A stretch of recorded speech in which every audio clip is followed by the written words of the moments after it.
welcome to a special edition of the Hot Seat Sports Talk, as we are accompanied by former Michigan State linebacker and two-time Big Ten champion Darien.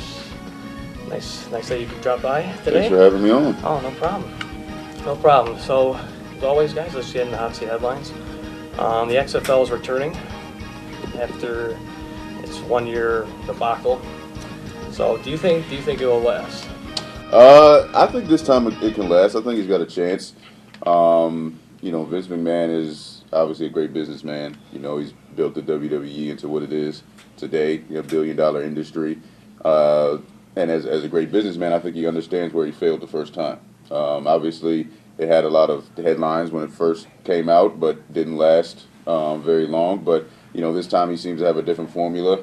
Hoping it works. We can't ever get enough football in America. And like I said, I think he might have a better blueprint this year, or this time around. Oh, yeah, because I've seen the rumors about like Johnny Manziel and Tim Tebow going to that. It's kind of interesting.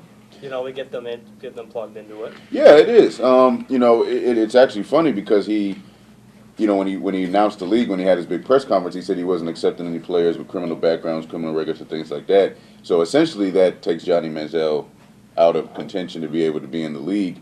So it'll be interesting to see how he deals with that. I know Johnny Football's had some dealings up in the CFL with the Ticats, and they're trying to figure that out in terms of contract and stuff. But I don't know. It'll be interesting to see if Tim Tebow would want to step away from baseball, go back to football, something like that. At least on paper, for what seems to be coming in 2020, it seems like a good idea. Eric, I know you're a WWE super fan, so you must be excited about this, right? I mean, I'm with it.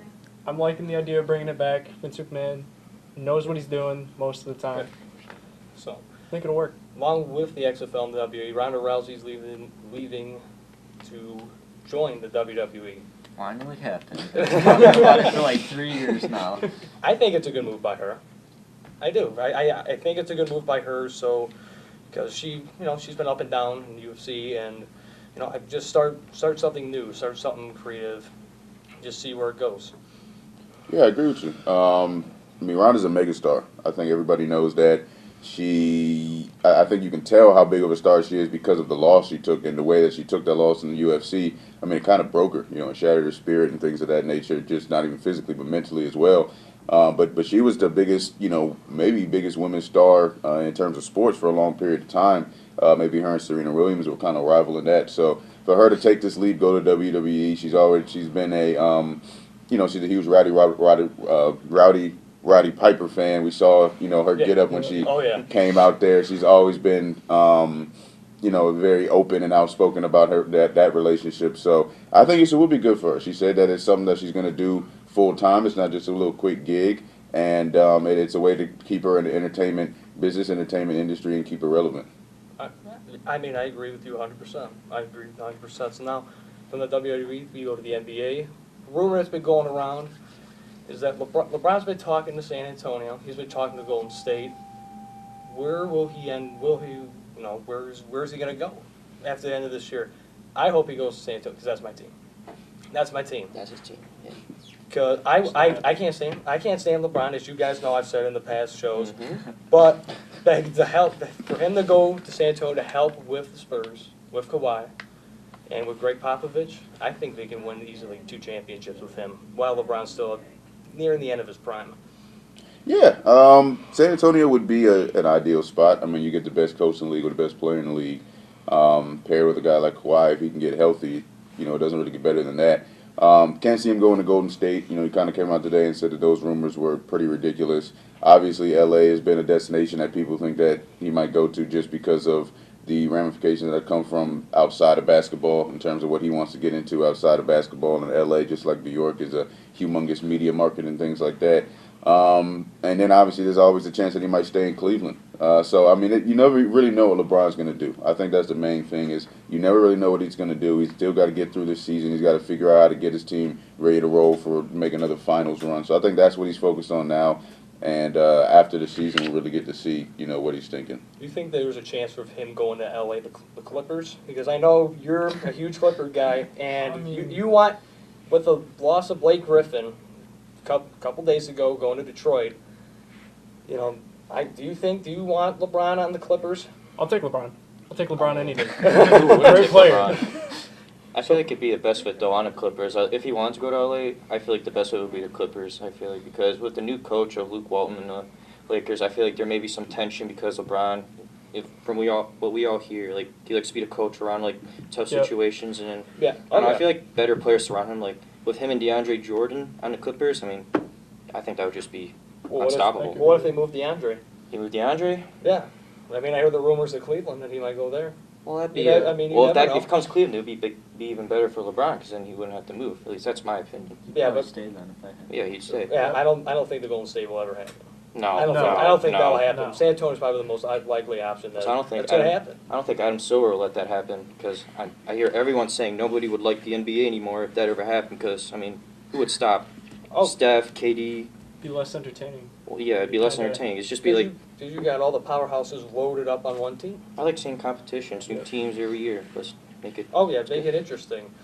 So, Pro Bowl was just this past weekend. So, the Pro Bowl has a rep of not being as competitive, has been not as fun to watch as the baseball All-Star game, or not even the NHL All-Star game was this past weekend with the new divisions and stuff like that. So, what do you make of the Pro Bowl? Like, do you think they should make it more competitive, or? I don't think they can. It's another football game. Football is a dangerous sport, as we know. The Pro Bowl obviously is the best players in the league, and they can't risk injury in an exhibition game. It's a little bit different than the NBA All-Star game. Like you said, the Major League Baseball All-Star game, where this year we'll see with the NBA All-Star game, it'll probably get a little more competitive with the way they had the draft up in the ante for the winning teams, and then what they'll be able to take home. With football, you can't have a full-speed game, an exhibition game, and risk a Le'Veon Bell or Von Miller getting hurt or something like that ruins an entire team. And there's so much, it's such a more high probability that a player playing football will get hurt. So, I never really watched the Pro Bowl. I did enjoy watching the skills challenge. I thought that was really entertaining. Especially, the kicking challenge, for you, man. I mean, I thought that was the best part of it, honestly. The kicking tic-tac-toe. That was something that I hadn't seen before. They might have did it last year, but I hadn't seen it before. That really showed the skill set you have to be a professional kicker. So, I enjoyed that. I enjoyed the receiver competition. I enjoyed Michael Thomas going up against Jarvis Landry. So I think that was more entertaining than the actual football game. But I guess, you got to have it. You got to have an all-star game. But I don't expect it to be, a super competitive game. Expect the whistle to be blown, immediately, things like that, because you just can't risk players getting hurt. Right. I mean, I enjoyed the dodgeball. That was pretty Yeah, the entertaining. dodgeball was fun having also. Graham Gano down like the last guy standing, I felt pretty good. Last kicker standing, that made me feel pretty good. Like, do you think that they should make the Pro Bowl like the baseball All-Star game used to have and like mean something? Like baseball determined home field advantage. Well, they got rid of that though. Until a couple of years ago they got rid of it, but Like 2 years ago. it made the players more competitive in baseball. Do you think they should go to football with that? No, I think like you said, you can't really change it really. Fair enough. What do you think of it? Well, I mean, it depends what the reward would be because it would be at the end of the season during the playoffs, right? Because you can't really like determine like advantage for home field advantage. They usually already do that because of like the seeding and the record. So unless it would be even more money, because I like money. People like money. That'd probably be something good. Or even have it after the Super Bowl, so you can have like or Pro Bowlers like Tom Brady and like Carson Wentz or those guys play in the Pro Bowls to give the fans what they want to see. That would be something that'd be cool. That'd be cool to see. So now it's Super Bowl week, biggest week of the year. So, what is the best Super Bowl played to this point in time in history? We'll start with you. Going all the way up to 51. I already know my answer. Oh, this is tough. I liked. 48, 49, I kind of liked it seeing Peyton Manning go out. 50. Yeah, 50. Going It's out with a surprising. win. As surprising as you guys might hear it, 50 was not my favorite. Really? 51 was my favorite. Last year. Won. Oh yeah. Oh, that I was would a say good game. 51. The way that they came back last year was unremarkable. Just unbelievable coaching, unbelievable things going on the sideline because things could change instantly in a game. Yeah, they can. I mean, I remember being at a Super Bowl party with all my friends, and 28-3. You kind of tune out of the game. Kind of tune out of the game, start talking about other things. All of a sudden, you blink, and Tom Brady's making a miracle happen, which he kind of always does. So I guess you should learn to never, count out Brady. But yeah, it was a remarkable game. Like you said, things could turn in an instant, and we've seen a lot of that over these past couple years in all sports. We've seen obviously the Patriots come down from being down 28-3. We've seen the Cavs come down from being down 3-1. The Indians blowing a 3-1 series lead. I mean, there's so many things that have happened in sports that have been pretty interesting. Michigan blowing that game. Michigan blowing that game too. Yeah. you know from experience. Yeah, definitely. Hey, sports is crazy. You always got to play till the clock hits 0. You must have went absolutely nuts when that happened.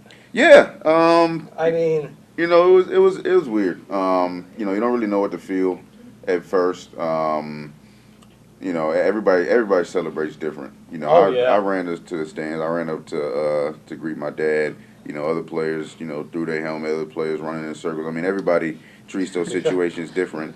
I just think it's different as a player. As a player, you believe that you always have a shot to win, right. And even in that game, I wasn't. I'm sure some of the players were, but I wasn't.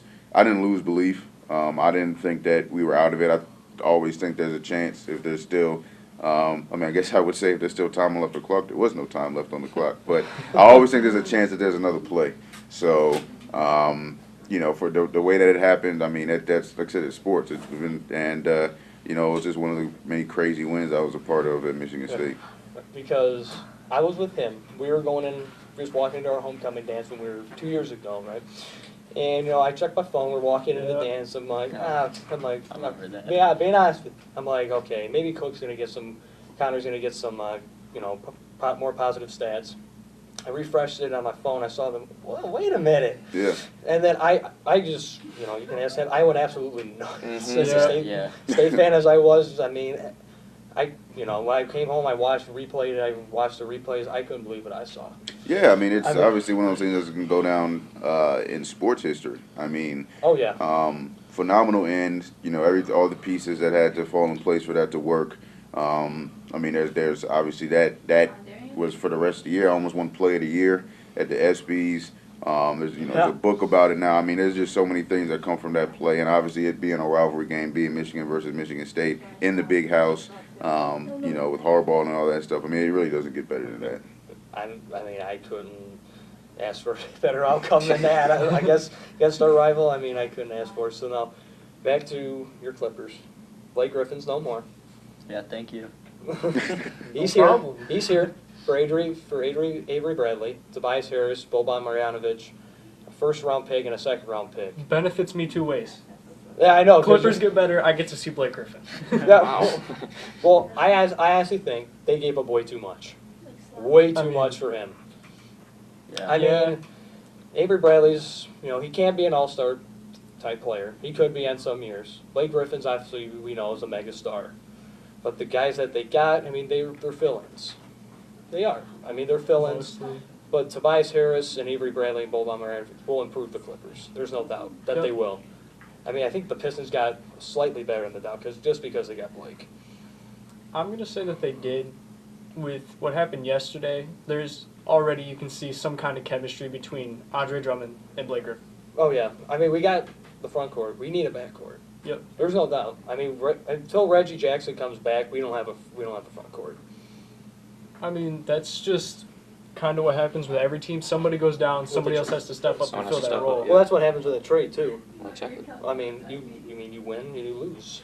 So, it is what it is. So, I think this is not significant enough for Detroit to make the playoffs this year. Not this year. Make the playoffs? Or make the playoffs. I think they would be able They to got get a chance. very low tier seed, like 6 or 8 maybe. An 8. I think they could Eight do it. against the Celtics. It wouldn't be that bad. I think they did an 8. I actually don't. I think they got to sign someone for agency. Get a shooting guard. Get a small forward. They got Luke Kennard coming in too. Yeah, I got you there, Luke Luke. Kennard. I know. Luke Kennard, towards the Spurs when we went to go see him. I know. You guys ripped on me on that for weeks. It's a great day. Yeah, it wasn't a great day for me. Once a year. Yeah. So back to football. The Chiefs traded Alex Smith to Washington, and he signed a 4-year extension following that trade. Do you think this is a good move for Washington going forward? No, not really. I mean, it kind of hits home a little bit, obviously, because of Kirk and Oh, yeah. ties with him. I didn't understand last year why they didn't sign Kirk to a long-term deal. Why they franchised him a second time, I didn't really get it. Alex Smith had a great year this year. He did. He tried to break that mold of just being a game manager, so I thought he did a really good job of that this year. But the stats that Kirk puts up kind of speak for themselves, and the fact that they wouldn't give him a long-term contract is pretty crazy to me, but it helps him out. On the other hand, I'm extremely happy for him. He's going to have an opportunity to go to a place like Denver, go to a place like Jacksonville, they can figure out what to do with Bortles, be the highest paid player in the league probably, getting somewhere in the ballpark of $30 million a year, and have a chance to compete for a Super Bowl. I mean, yeah, because they're projecting Kirk to be paid more than our homeboy Matt Stafford. Oh yeah, Oh yeah. it's always comes next. And I read, because I'm part of Broncos fan, and I read that Elway is preparing just to prepare, pull off all the stops to try and land Kirk, and I hope he gets there, because he's got weapons like Demaryius Thomas, Emmanuel Sanders. He's got a good running back in C.J. Anderson. He's got a pretty good defensive Vaughn Miller and those guys. That'd be ideally his best choice. I think so too, and obviously with Elway there running the show, I think that works. They're a team that understands how to get to the big dance, how to get to the Super Bowl, how to compete in the playoffs, and that's what he needs. He needs a team with weapons. He needs a team with a really good defense and with a running game. So like I said, I think this bodes well for Kirk. He gets an opportunity to kind of test the field, figure out exactly what's the best situation for him, and go to a team that can compete and is a quarterback short of making it to a Super Bowl. Because they said, Jacksonville, but I read that Jacksonville's going to keep Bortles and keep developing, because they made a good run to the AFC Championship, which they lost 24-20 over New England this past week, or a couple weeks ago, since we've been here in a couple of weeks. Yep. But I think Cleveland's obviously his next choice, because they're developing. They got 2 top 5 picks in this year's draft. They can draft maybe Saquon Barkley in those picks, draft Michael middle linebacker, throw Kirk in the mix.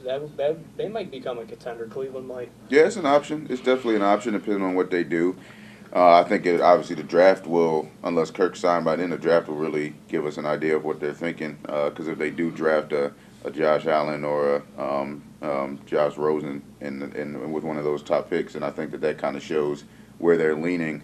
But I see him going to a contender, a team that can compete right away, where he still is going to get the max money, have a defense, behind him, have a running game attached to it, have some weapons that are already established, like you said, with Denver, with Demaryius Thomas and Emmanuel Sanders. So I don't see him going to a rebuilding project, especially after leaving Washington. I see him going to somewhere that's ready to compete right away. I mean, he's a Spartan, and he was a Washington Redskin. He wants to win now. I mean, he's poised to win. So real quick, BBB with B. Go. What do you got with the Balls? Anything? Last time I heard, Melo dropped 41 and Jello dropped 31. That's all I heard though. But You still think they're NBA ready though? 2 years maybe. Okay, so now it's down to 2 years instead of 2 weeks ago. Where it's right now. Yeah. Get them ready to go right now. Put them on the Lakers. Yeah. Man, they're still, like we said, LeBron with them. You never know. So now it's the biggest week of the year. Super Bowl 52 of Minnesota. And of course, New England won by 4 with that great comeback again. And Philadelphia steamrolled Minnesota this past week, 38-7. Yep. And so let's pick this game, the last game of the year for us. And New England's minus 4.5. Tom Brady. I'm going with the Patriots. Do you think that Nick Foles will actually have a chance, though? Because you never believed in him once Wentz got injured. I remember that you were like, like I said, yeah. I mean, it's going to be tough. Do you think it'll be a competition? To be honest, no. No. I don't think this is going to be a competition. New England's just like they did, not as close as it was when they met in 2004. But as that mini helmet up there shows, I mean, it's not going to be close. I think Brady's just going to, come out of the gates early. The running game's going to be strong. Even though Philly's got a good defense, they got a great defense. But I still think that Brady's just going to, win his 6th. And I personally think that this will be it for him. Because he's going to go out with six rings. He's got his kids. He's got his reality show coming up. So he's got a lot to attend to. So who do you like this weekend? I like the Pats, but I think it's going to be pretty close. I picked 24-20. Eagles got a lot of weapons. They got a great defense. Nick Foles is the best backup quarterback in the league. You know, he makes it known that you might want to invest in a really good backup quarterback, because to have a guy step in like that, the way they rolled the Vikings, who looked like they were poised to have a home Super Bowl, was impressive to me. And like I said, they got weapons. You know, Nick Foles is a veteran quarterback. He understands what he needs to do. He understands the big moment. And this is the Super Bowl. You know, it's a big stage, and I think that the Eagles are going to come out and compete. And but I do think the Patriots are going to win. But I also don't think it'll be the end for Brady. I think Brady's going to have to be forced out. He's going to have to be forced out. Yeah, he's got his kids. You know, he's got the show or whatever. He's got his wife. But Brady is football. That's what he does. You know, he had the quotes, you know, this week saying, "Why is everybody trying to ask me to retire? I'm just worried about winning a Super Bowl." I don't see him. I would see him even go so far as saying see him on a different team before he retires, just because this is what he does. I don't see him being one of those ride out into the sunset type of guys, because I know his, you know, I can tell his demeanor, I can tell his mindset, and it's gonna have to take something catastrophic for him to stop playing ball. All right, so you're saying that if you think he's going to go to another team other than retire as a Patriot? I think that the way that sports are, it's very difficult for you to. It's almost near impossible for you to retire with the team you started with when you're on and with this type of longevity. I mean, if you look at what Kobe did with the Lakers, they were paying. I mean, Kobe's my favorite athlete of all time, but they were paying him $48 million for over his last 2 seasons when he was not necessarily a shell of himself, but he wasn't Kobe of old. And that to me, especially with football, that's not going to happen. You know, as much as we can think it's going to be some big, like I said, everybody ride out in the sunset, Belichick, Kraft, and Brady. There's going to come a time where Brady isn't Brady anymore. When he hits maybe 42, 43 years old, he's going to want to keep playing. He's going to want to stay there. He's going to want, you know, a certain amount of money. They're going to say we're ready to move on, and he's not going to want to be done playing yet. And he's not just going to retire and say, well, I want to retire as a Patriot. He's going to want to go out on his own terms. And as much as, you know, he may end up staying, it just is very rare that happens in sports. Well, I mean, it depends because, you know, I wanted Peyton, because that's my favorite quarterback of all time, to ride out as a Colt. But, you know, with his injury in 2011, that didn't happen. Exactly. You know, and he still had a lot in the tank to give, you know, and his stats showed 2012, not great, 13, unbelievable year, 14, you know, just he started losing, you know, his zip on the ball and stuff like that, and he rode off as a Denver Bronco, and that's how I always wanted to see his career, and I want to see that in Brady. You know, I mean, I just wanted to see that happen. You know, I don't know what you want. I know you're not a big Brady guy. I mean, I'm not too big on Tom Brady. I do like him, though. He's a really good player, good athlete. He knows the game really well. And I feel like if he does end up retiring, he might get a spot to help coach younger quarterbacks get better. Right. I mean, he's no Cam Newton to you, right? Because that's your guy. So, and Big Ben's your guy. We don't know how much time he's got left. So that's going to be a toss-up to see what happens with Big Ben in the years to come. So Yeah. alongside the big game, there's still other sports going on other than the Super Bowl this weekend. So we got some NBA basketball on Saturday. We got the Miami Heat at the Detroit Pistons. I like the Pistons now because of Super Blake, as they call him on the Clippers. So who do you like is obvious Detroit.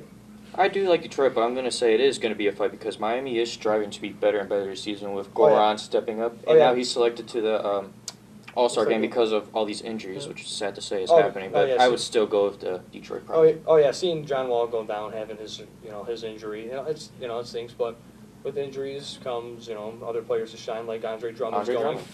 So, I mean, I know I'm not even asking you to take Detroit as always. Yeah, gotta represent the hometown. You're taking Detroit as always. Oh, of course. Yes. Man, you gotta take Detroit, right? Oh, Come on now. yeah, I'll go ahead and take Hold on, Detroit in baby. this way, but I mean, I think it's a toss-up. That's a toss-up game. Miami's a playoff team. Miami's a team that's on the rise. I think Eric Spoelstra doesn't get as much credit as he should. He's a heck of a coach. Like I said, Goran Dragic, I think it was great that he got to replace and get into the All-Star game because he definitely deserved to be there.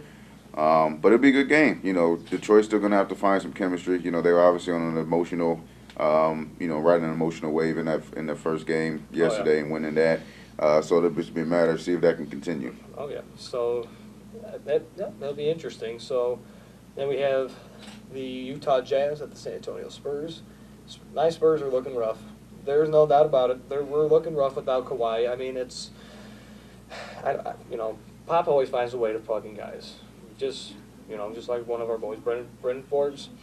I mean, Brendan's surprising me this year.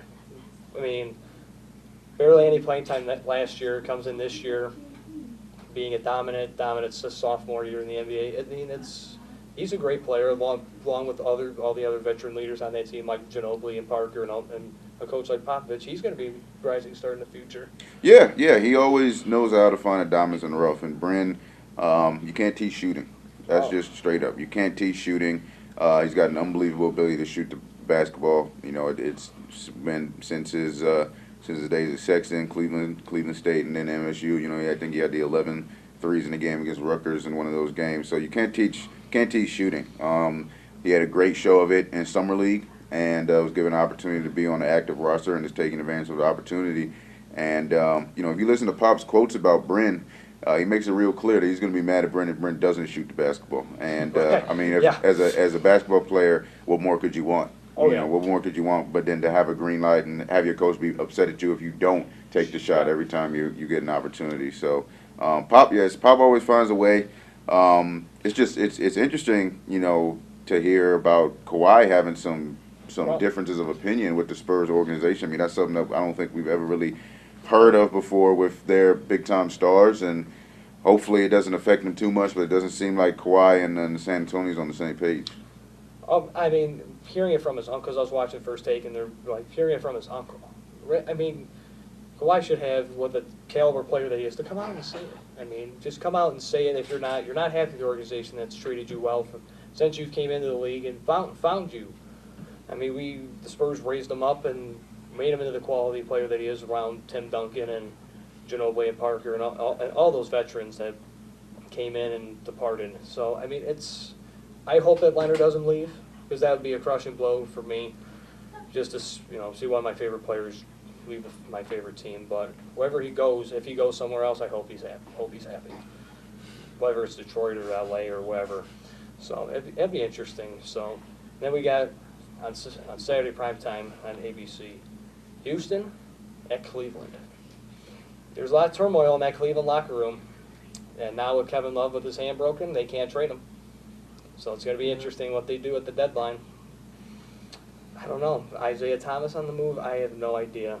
I heard that he may go to the G League just to get better, because I feel like he's Really? not. I feel like he's not the way he is, because obviously he hasn't played since the beginning of the season, out for 6 months at the most. I think he just has to get back in his groove. New team. He has a new team too. I think he just has to get used to all the chemistry. But to the G League. I mean, That's a different. it was that's a difference. rumor. It was a rumor. As a quality player that he is, I mean, he's kind of fallen off since he was traded to Cleveland. But I don't think he. I don't think he'll go down to the G League. Not that far. But it'll be interesting of what Cleveland's going to do. It'll be definitely. But Houston with James Harden right now, it's unbelievable. Yeah. 60 triple double, 60 points. It's never been done. First ever. It's never been done. So it's. I think Houston's just going to roll Cleveland in this game, even though it's at the, Quicken Loans. But Houston's just going to roll, even though Houston's got some injuries. So, I mean, you like Houston or Cleveland? I mean, I like Houston, just steamroll. Again, all the Steam. turmoil in the Cavs locker room, and then, just on fire. Houston for sure. Houston. Wow. Here it comes. Well, all right, yeah. Houston, they're crazy right now, and especially James Harden. James Harden, he really wants that MVP. Oh, yeah. Yep. He definitely. He probably could have got it last year too, but He could have, but what the season that Westbrook had last year, Yeah. I mean, there's no denying that Westbrook deserved the MVP. I mean, it's LeBron, and LeBron loves Cleveland, and he always finds a way to fix the problems. And so I'm gonna go Okay. Cleveland for this one. Okay. What do you like, Aaron? I think we gotta go with Houston. They're playing out of this world right now. Cleveland's going through a lot of issues. They'll get it figured out by the playoffs. Kevin Love getting hurt was a bad break, obviously. For as much turmoil as they was having, he was still playing at all-star level. And like I said, once IT comes back and gets back in the groove, hopefully they can figure it out. Like I said, it's going to be difficult for them to make a move at the trade deadline, just because of Kevin Love getting hurt. But like I said, they always figure it out. It seems like LeBron's teams always go through these weird issues before the All-Star break, and then they come back and figure it out. But no, I agree. I think James Harden wants that MVP trophy. I think he's going for it. He's certainly the leader for it right now. And if he finishes out the season like this, he'll definitely be able to get his first. Oh yeah, I mean, I think they'll be in the Western Conference Finals this year against Golden State. I think that they will be. I think they can do it. I think they can do it. Yep, they can make a run in the West, and it'll be an interesting series between those two. So now, we have some college basketball on Saturday. Our number 5 Michigan State Spartans are traveling to Indiana this week. They're playing Indiana State. You know, the thing I've been watching with Michigan State is for basketball this year is, you know, they always start out slow for some reason. They start slow, but in the second half, I don't know what Izzo does in that locker room, but they just turn it on in the second half. They do. Against Maryland, they were down like 14. They blew them out. They were down. I think they were down. I forgot who they were playing. Was it Rutgers or something like that at home? I believe Oh, the one like 2 games ago? Yeah. Yeah, I think it was Rutgers. Rutgers. I mean, they were down by like 4. They came back. So I mean, of course, I got Michigan State because I think that they have the talent to win the whole thing this year. They do. Yeah, they got the talent. It's just going to be a matter of starting the games off better. You know, Penn State in the last game down 12. Oh yeah, Penn State. Comes back, wins that game, and that's a home game. You know, I could probably give you a few ideas of what Izzo does at halftime. Probably a lot of yelling and expletives going on. But like I said, it's just going to be a matter of them, you know, starting fast and getting out to a great start, limiting the turnovers. That's been a big issue this year with them is turnovers. But they absolutely have the talent to win it all. They're deep from top to bottom. They play obviously incredible defense. You know, their blocks per game is out of this world. So I think that by the time we hit March, you know, by the time we hit Izzo's month, they'll be ready to roll for the tournament. And definitely wouldn't be surprised if we see him in the Final Four. Oh yeah, because I don't know what it is, because Bridges, because I've noticed of watching Bridges, because in the games they've lost or they're close, he's not like a true leader yet. He's not stepping up. He's not taking the shot. He's not taking the shots that he needs to become an NBA player. Like he'll give it off to Cassius Winston or Jared Jackson or Josh Langford. You know, come March, he needs to be that leader to take control over, you know, these Duke teams and West Virginia teams and stuff like that. So that's what I think that Michigan State needs to do moving forward. What do you think? Because you're just like me, big State guy. Yeah, I'm gonna go State. What do you think that, you know, State needs to improve on? Just. I mean, I think y'all really covered it. All right. So, and then we have Minnesota at number 24, Michigan. This is for you, bud. Yeah, I know. This is for you. I'm taking Minnesota. Mm-hmm. I mean, I like watching Michigan play. Oh, They're yeah. doing all right. They're kind of one of your more average teams that you'll find around. They have their ups, they have their downs. Right now, it's looking a little bit kind of Down. Yeah. Downish right now. So you probably go with your Wolverines, right? I'm actually gonna go with Minnesota to win Oh, this okay. game. Okay. Personally, I want Michigan to win this game, but if we look at it statistically, I think Minnesota's probably run up a little bit. Minnesota? I think I'm gonna go with Michigan in this game. Oh, come on. I mean, You're I wearing think the shirt- the you're key wearing the- factor I say is home game. Home game? I think that's gonna be Yeah. the major thing to Okay. fans That with can them. play a big part in it. Minnesota, because I can't take Michigan in anything. No, he I can't. can't. Yeah. You probably can't either, right? No, I'm telling you, you're going to have to learn if you want to do this. You got to be objective. You got to learn to be objective, and Michigan's got the better team, so I could go with them winning this game. Plus, basketball's a little different than football. I like Beeline. I like what he does. I agree with you. I enjoy watching Michigan play. Doesn't mean I have to root for them, you know, when I'm not in front of the camera. But yeah, I mean, you learn, you know, when you do a lot of this that you got to be objective, and you know, it is always fun to root against your rival, which I will do. It's not like I'm gonna be rooting for Michigan, but you know, I do think they'll probably win this game. They got great players, and they've gone through a stretch where they need this one. You know, the Big Ten is a little bit more competitive than I think we thought it would be. You know, there was a chance that a lot of people at first were saying Michigan State was going to sweep, you know, the Big Ten, go 18-0, which hasn't been done since Indiana did in the 70s. Then we saw how good Purdue was, so we thought it was going to be a two-team race. All of a sudden, Ohio State decided they wanted to start playing basketball. And then Michigan has had a pretty good year as well. So it's turned into actually 3 or 4 teams that can compete for the Big Ten title. And I don't think that a team like Michigan that wants to get into the tournament and that wants to compete in March would drop a game like this at home. I mean, it'll be interesting come the Big Ten tournament because that's, because I hope Michigan State just runs the table in that tournament. I mean, I'm predicting now that Michigan State will play Purdue in that finals to get the #1 seed, because if Michigan State does get the #1 seed, they will be playing the Little Caesars Arena come the playoffs because they're hosting the first 2 rounds.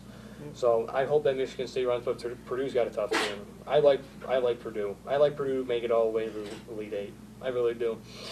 Along with your Blue Devils, and I like West Virginia in there as well, and Oklahoma. So it'd be interesting. Speaking of Oklahoma, they're at Texas. So I know you're smiling because you're a Texas guy. Yep. So if you're probably taking Texas. Yeah, I'll take Texas, but we gotta just control Young. Oh yeah. Like, he's crazy. Oh, I know. Yeah, he's been a unbelievable player to this point. Oh yeah, for sure. But I don't know if Texas will be able to stop him. Yeah, that's the problem. We just we can't focus too much on him, but at the same time we have to. Right. I'm with them. All right. I'm with Okay. I'm gonna go Oklahoma, but in order for Texas to win this game, they need to lower everything statistically with Trae Young, with his point total. You can't have him have a big game. You can't have him passing the ball because he can just create the openness for everyone else, and then they make shots. So just good defense, and I think Texas could win, but realistically, I'm going to say Oklahoma. They need to up the defensive pressure on Trae Young. Of course. There's no doubt about it. So now, before we go, we got some stuff that we wanted to ask you, because you've been on you've been under the bright lights. You've been in big moments over your career. So this league right here was yours in the Big Ten in the Big Ten championship game against Iowa or Ohio State. Against Iowa. Yep. So that was to go to the Cotton Bowl.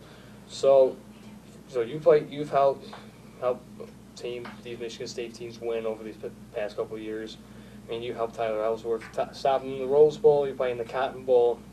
As we said, you were on that team where, that miracle at Michigan had. So, what was your favorite game as a Spartan? My favorite actually was the second Big Ten championship game, the one against Iowa. It's a senior year game. It's the one to win a conference title, and it's the one that obviously took us to the college football playoffs. It's always tough to pick one because there was so many great moments that I was fortunate and blessed enough to be a part of at Michigan State. And obviously you named them all, but there was just something about that game, something about being able to, see the joy in my family's face after winning that game. Like I said, it being the senior year, second to last game, obviously. We had national championship aspirations. Obviously, didn't work out and pan out like that. But to be able to get another Big Ten ring, to be able to do it in Lucas Oil, to be able to beat an undefeated Iowa team, it was pretty special. So I always point at that game, and that moment after winning that game is probably my favorite. I mean, that was us fans, and us fans and broadcasters and people that cover the game. It was one of our favorite moments, along with the Rose Bowl, obviously. And you've played along with great players like Connor Cook and Jeremy Langford. Another one was one of our dear friends, Michael Sadler. And just want to ask, as much as he meant a lot to my life, what did he mean to your life? Mike meant everything to my life. Mike was he was an unbelievable human being. Obviously, he was an unbelievable punter. The way that he was able to punt the football was something that we'd never seen. Came from a great family. I actually just went to lunch with his mom a couple weeks ago, so I was able to catch up with her. And you see what she's doing in terms of the Mike Sadler Foundation. It is unbelievable. We got a charity basketball game on March 18th out in Saginaw that I'll be playing in. That will raise money for his foundation. So, the amount of things that we're able to do to keep his name alive is pretty remarkable, pretty unbelievable. He was a special guy. And I think everybody knows how special of a guy he was. But obviously it was tough when it happened. It'll be tough now to the end of time. But he's up there looking down on us. He's up there smiling on us. He's up there, blessing you with your talents and ability to kick the football. And he'll be an inspiration for us for the rest of the time. Oh yeah, he's I know he's watching us right now do this show. He's just probably just listening and watching us. So and now from the college football world, you got your chance to dip your feet in the NFL. Play a little bit with the Cincinnati Bengals, and now you're up in Ottawa in the CFL playing for the Ottawa Red Blacks. What's the biggest difference between, because I know there's a ton of rules, different rules, and from different leagues, but what's the biggest difference from the NFL to the CFL? I think the easiest way to answer that is just that the CFL is such an offensive league. They want points, they want scoring, they want fast-paced, high-energy football. So playing on defense, you got to understand that it's basically who's going to score more points. Right. You're not going to get a lot of games that are 7-3, 14-10, and things like that, because as we see with even college football, NFL football, sometimes those 14-10 games are really exciting. You can see the excitement in those games. You're not going to get that in the CFL. You're always going to get pretty high-scoring games. But it's definitely fun playing up there. It's definitely fun to be able to live in a different country. Those are the opportunities that sports can take you to. My time in Cincinnati was phenomenal as well. Learned a ton from the guys that were there. Got to compete against the best in the world. Got to be on a team with the best in the world. Got to compete against the best in the world. Got to learn from the best in the world. So just to have those opportunities has been great. I'm going to take the CFL opportunity and make the most of that as well. Like I said, being able to live in a different country. They love football up there, which is pretty funny. We pack our stadium every single game, even though it's hockey town up there. But they love football up there, and it's great to just see the game of football expanded across the world. Well, I know in Toronto they love their Blue Jays as well up there. So, Yeah. but when in the spring you got the chance to call the spring game with George Baja. I mean, he's called Michigan State games and Detroit Pistons games here. So what was that experience like, calling the spring game with such a legendary guy like Yeah, him? it was unbelievable. He's the best. He's the best of the best. He's a voice of the Pistons. He's a voice of the Spartans. He's been doing it for so long. His knowledge of both Michigan State and the Detroit Pistons is insurmountable. So to be in a booth with a guy like that, to be in a booth with somebody that's that constant of a professional, a pro, to see what goes into actually calling a game, it's a lot more than just getting in the booth and talking about what's going on the field. There's a lot that goes into it, pre-production and post-production, and what's going on in between plays and segments, in between timeouts and things like that. So to see how all of that works was pretty eye-opening, and I'm hoping I can do it again this year. Yeah. So obviously we do this every week, and so do you have, because you did it with a legendary broadcaster. So what advice do you have for us to keep doing what we're doing, to make the show better? Keep the show improving and just make it better. Yeah, absolutely. Just to keep doing this. I mean, this is the setup y'all got in here is phenomenal. It's something that I didn't even have in high school. Something that I didn't really start doing until I got to college and obviously majored in journalism. So if this is what you all want to do, this is what you want to continue to do and continue to doing it through college and after college as an actual job. Keep practicing, keep watching the best of the best do it. Keep watching your sports shows. Keep watching First Take and PTI and Around the Horn and things like that. Watch it like you would watch, watch it like you'd watch a football game or a basketball game. For the athletes that are in here, watch it like you're watching film. See what they do, see how they interact with guests, and then, like I said, ask questions. Reach out to anybody. Y'all can reach out to me anytime. I do sports shows still in Lansing. I got to record one tomorrow, so.